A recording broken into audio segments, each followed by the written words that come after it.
Umani ngayon ang matinding atensyon mula sa Japan press media ang nalalapit na sagupaan nila General Casimero at Luis Neri. Nagaganapin sa Abril 18 sa Kyrgyzstan ayon sa ilang Japanese sports outlets. Isa umano ito sa pinaka-inaabangang laban ngayong taon sa Asya dahil sa matagal ng tensyon at palitan ng mga hanga na salita ng dalawang kampo. Trending na rin sa Japanese boxing forums ang pangalan ni Casimero matapos kumalat ang balitang determinado itong patunayan na siya pa rin ang isa sa pinakadelikadong knockout artist sa mundo ng boxing. Dagdag pa sa mga ulat, inaasahan nang magiging sold out ang venue ilang linggo bago pa man ang laban dahil sa dagsa ng international fans.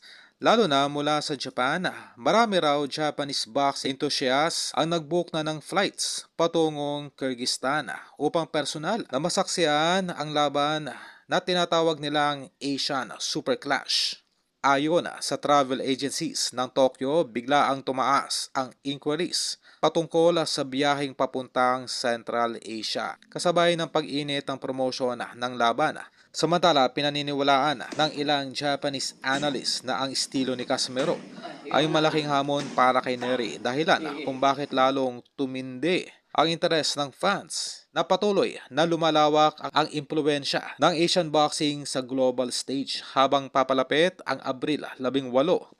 Inaasahang mas lalakas pa ang media coverage at posibleng maging isa ito sa pinag-uusapang laban ng taon sa rehiyon.